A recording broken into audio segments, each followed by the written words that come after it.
In this video, I'll demonstrate how to use the pro forma model to estimate unlevered free cash flows. I copied over the time frame to the right, so I can recreate this section with you from scratch. The first line item is profit after tax. Profit after tax is equivalent to net income. So we'll just have to find profit after tax in year one. Is this number 246, and press enter. And then next, we'll add back depreciation. Depreciation is in reference to the annual depreciation. So that's the depreciation in the adjusted income statement. So we go to the adjusted income statement and find depreciation is right here. But since for this line item, we have to add it back. So we have to put a negative sign in front of it in order to add it back. The third one is subtract increase in current assets. So subtract increase in current asset. Increase in current asset is this year's current asset minus the previous year's current asset. So for year one, the increase in current asset is in balance sheet, is using year one's current asset minus year zero's current asset. Excuse me. And the next one will add back increase in current liabilities. Current liabilities is also in balance sheet. So to add back increase in current liabilities, we'll just find current liabilities in year one minus current liability in year zero. And next, we're gonna subtract increase in fixed asset at cost. Okay, enter, subtract increase in fixed asset cost. Fixed asset cost is also part of balance sheet. So we'll use year one's fixed asset at cost minus year zero's fixed asset cost. Typo? Oh, okay, yeah.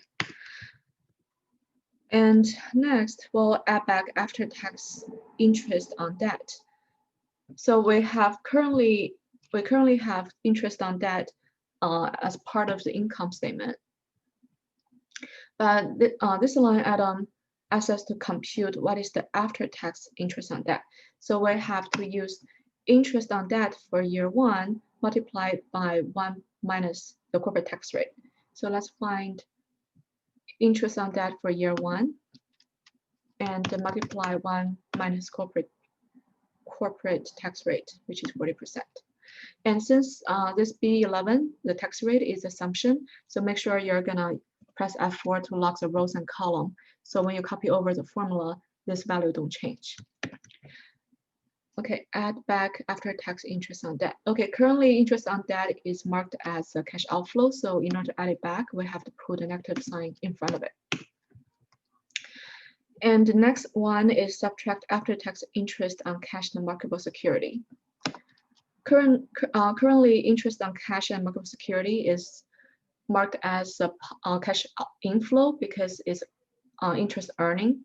So in order to subtract after-tax interest on cash and marketable security, we need to put a negative sign in front of it. And then use the current interest earning on cash and marketable security for year one, multiply by 1 minus the corporate tax rate, which is 40%. And again, remember to lock the row and column.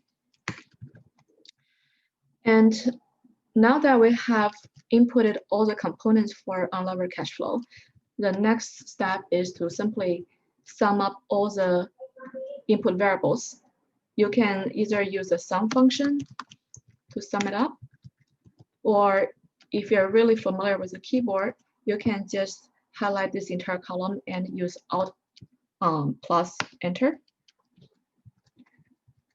Alt plus Enter on the PC will help you quickly compute what is the sum of all the selected variables. Now that you have built the formula for the first year, you will simply select the remainder of the time frame and use Ctrl plus R to copy over the formula to the right. And now your estimated unlevered free cash flows are complete for this pro forma model.